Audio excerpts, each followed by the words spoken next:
नमस्कार दोस्तों, एक बार फिर से मेरे यूट्यूब चैनल पर आप सबका स्वागत है। ग्लोबल पॉलिटिक्स सेमेस्टर 4 के स्टूडेंट्स को जो पढ़ना है पॉलिटिकल साइंस ऑनर्स में, तो उसमें आप लोगों का टॉपिक था प्रोलिफरेशन ऑफ न्यूक्लियर वेपन्स। उसको हमने डिस्कस करके पार्ट 2 में हमें डिस्कस करना था नॉन प्रोलिफरेशन ट्रीटीज के बारे में, लेकिन मैंने पार्ट 2 ना बनाकर मैंने एक सीरीज चला दिया क्योंकि बहुत सारे न्यूक्लियर नॉन प्रोलिफरेशन ट्रीटीज हैं।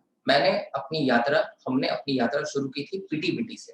पीटीबीटी जो ट्रीटी कंडक्ट किया गया था 1963, फिर एनपीटी के बारे में हमने डिस्कस किया और तमाम बहुत सारे ट्रीटीज के बारे में हमने डिस्कस किया। आप जाकर डिस्क्रिप्शन बॉक्स में उस प्लेलिस्ट पर विजिट कर सकते हैं, मैं आपको लिंक दे दे रहा हूँ प्लेलिस्ट का। तो आज हम अपने अंतिम पड़ाव पर पहुंच गए हैं। ये अंतिम नॉन प्रोलिफरेशन ट्रीटी है, न्यू स्टार्ट। तो न्यू स्टार्ट आपको नाम सुनने से यहाँ पता चल रहा है कि इससे पहले भी स्टार्ट ट्रीटी हो चुकी होगी, तब इसका नाम न्यू स्टार्ट पड़ा। और जैसा कि मैंने आपको बताया था कि कोल्ड वॉर के टाइम में जो सबसे सक्सेसफुल ट्रीटी हुई थी पूरे इंटायर, अगर आप नॉन प्रोलिफरेशन ट्रीटीज की बात करें तो सीटीबीटी के अलावा, जो कि 1996 में साइन किया गया था, जो दूसरी सबसे इंपॉर्टेंट ट्रीटी थी कोई, तो वह था स्टार्ट पर।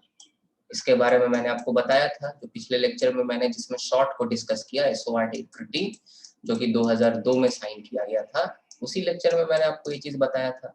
तो स्टार्ट 1991 में साइन किया गया स्टार्ट 1 को, और ये उस समय यूएसएसआर डिसइंटीग्रेट होने ही वाला था, डिसइंटीग्रेट नहीं हुआ था। तो उस समय गॉर्बाचेव और आपके 1991 में जो जॉर्ज बुश सीनियर होते हैं, उनके बीच में इस ट्रीटी को कंक्लूड किया गया था। ये बहुत ज्यादा सक्सेसफुल ट्रीटी थी। हमने बात किया था कि इसमें जितने भी न्यूक्लियर वारहेड्स हैं दोनों कंट्रीज के पास, उसको कम करके घटाकर 6000 न्यूक्लियर वारहेड्स पे लिमिट कर देना था, इतना तक रिड्यूस कर देना था। उनके पास बहुत ज्यादा था, 8000, 10,000, 12,000। आप तो देखिएगा, एक टाइम में मैंने आपको ग्राफ दिखाया था पार्ट 1 में, जिसमें मैंने प्रोलिफरेशन ऑफ न्यूक्लियर वेपन्स को पढ़ाया था। कितना ऊंचा ऊंचा आपको इमारत देखने को मिल रहा था, कितना बड़ा बड़ा ग्राफ था, कितना ज्यादा उन्होंने न्यूक्लियर वारहेड्स को रखा था। तो 6000 तक इसको रिड्यूस किया गया। फिर उसके बाद स्टार्ट 2 ट्रीटी को कंडक्ट किया जाता है, कंक्लूड किया जाता है 1993 में। इस समय तक आप देखिएगा कि यूएसएसआर डिसइंटीग्रेट हो जाता है। इसीलिए ये जो ट्रीटी है ये रशियन फेडरेशन और यूएसए के बीच में कंक्लूड की जाती है, और ये ट्रीटी अनसक्सेसफुल रहती है। इस ट्रीटी में दोनों अपने काउंटर पार्ट्स होते हैं, एक तरफ बोरिस याल्स्टीन रहते हैं और दूसरे तरफ आपके बिल क्लिंटन रहते हैं, ठीक है, जो कि प्रेसिडेंट रहते हैं अमेरिका के। तो उसके बाद आप देखिएगा कि ये ट्रीटी अनसक्सेसफुल हो गई, क्योंकि इससे रसिया जो है वो विड्रॉ कर लेता है। इसका अपना कहानी है, मैंने आपको बताया है। जो एबीएम ट्रीटी जिसमें हमने डिस्कस की थी, उसमें भी मैंने आपको बताया था। तो इसमें आप देखिएगा स्टार्ट 2 कुल मिला एक लाइन में अनसक्सेसफुल हो गया। स्टार्ट 3 करने की कोशिश की गई कि भाई 6000 वारहेड्स दोनों रखेंगे, तो ये भी बहुत बड़ा नंबर है ना, कितना बार आप पूरा धरती को तबाह कर सकते हो। 6000 या इतना में तो बच जाएगा, 4-5 बार धरती को इतने से ही तबाह कर दोगे। और दोनों साइड 6-6 हजार उन्होंने न्यूक्लियर वारहेड्स रखा है। तो स्टार्ट 3 कंक्लूड करने की कोशिश की गई कि स्टार्ट 3 ट्रीटी साइन करेंगे, लेकिन स्टार्ट 3 भी कभी नहीं हो पाया। उसके बाद आप देखिएगा कि शॉर्ट ट्रीटी साइन किया गया दोनों के बीच में, शॉर्ट ट्रीटी 2002 में। पिछले लेक्चर में हमने इसको डिस्कस किया। इसमें 6000 से 1700 से लेकर 2200 के बीच में न्यूक्लियर वारहेड्स को रखने की बात की गई, और ये सक्सेसफुल रहा। इसके बारे में आप जानते हैं कि ये ट्रीटी जो है वह तब तक इफेक्ट में रहा जब तक न्यू स्टार्ट ट्रीटी नहीं आई, और न्यू स्टार्ट ट्रीटी ने इस ट्रीटी को सुपरसीड कर दिया। एक्चुअली जो शॉर्ट है इसको 2012 में ये एक्सपायर करता है, इसकी वैलिडिटी थी 11 दिसंबर 2012। लेकिन आप देखिएगा कि जो न्यू स्टार्ट है ये 2011 से ही इफेक्ट में आ गया, फोर्स में आ गया। इसीलिए ये शॉर्ट ट्रीटी को जो है सुपरसीड कर देता है, ठीक है, उसके ऊपर चला जाता है, ठीक है, आप समझ सकते हैं सुपरसीड का मीनिंग। तो ये आपका न्यू स्टार्ट का कुल मिला के आपका बात है। ये हुआ कब था? 2010 में हुआ था। इस समय आपके बराक ओबामा रहते हैं यूएसए के प्रेसिडेंट, और आपके जो रशियन फेडरेशन के रहते हैं भाई, उसका प्रोनाउंसिएशन मेरे को बड़ा प्रॉब्लम होता है। उसका नाम है, वो खैर तरह से पपेट है पुतिन का, पुतिन का ही बात मानता। पुतिन भी कह सकते हो कि उसी के इन्फ्लुएंस से हुआ होगा। उसका दिमित्री मेदवेदेव इस तरह से नाम है, ठीक ना, दिमित्री मेदवेदेव। तो ये दोनों के बीच में ये ट्रीटी कंक्लूड किया गया 8 अप्रैल के दिन, ठीक है, 2010 को। ये कहाँ पे हुआ था? प्राग में हुआ था। और जैसा कि मैंने आपको बताया कि इसका भी मकसद था कि हम और कम करें अपने स्ट्रैटेजिक ऑफेंसिव आर्म्स को, मेनली न्यूक्लियर हिट को।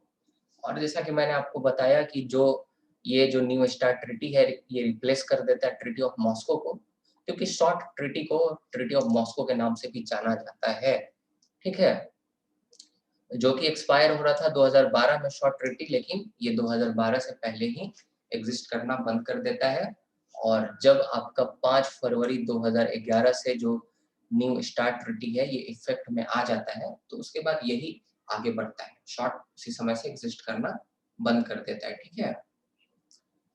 तो आप देखिएगा कि स्टार्ट 1 जो ट्रीटी थी ये एक्सपायर होने वाली थी 2009 में, और इसके बाद दोनों ही लीडर्स ने, दोनों तरफ से रशिया और अमेरिका के लीडर्स ने अपना पॉलिटिकल विल को दिखाया और दोनों ने एक नए न्यू स्टार्ट ट्रीटी को अपने साथ कंक्लूड किया।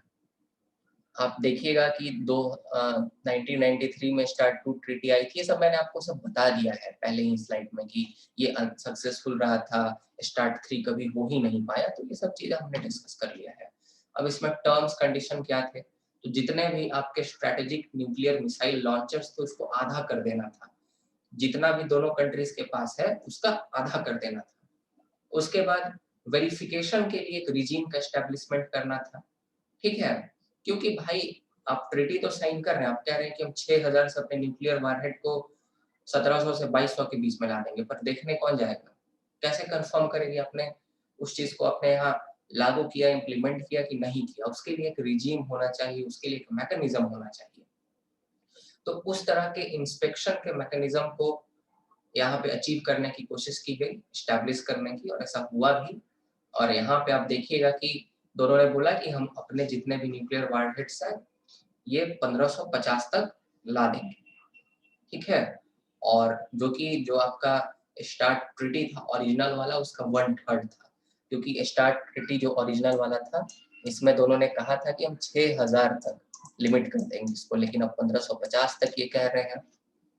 और अपना जो न्यूक्लियर मिसाइल लॉन्चर्स है उनको आधा करने की बात कर रहे हैं। तो इस तरह से नॉन प्रोलिफरेशन हुआ था न्यूक्लियर वेपन्स का, मेनली आपका यूएस और रशियन फेडरेशन के बीच में इस ट्रीटी के माध्यम से, ठीक है।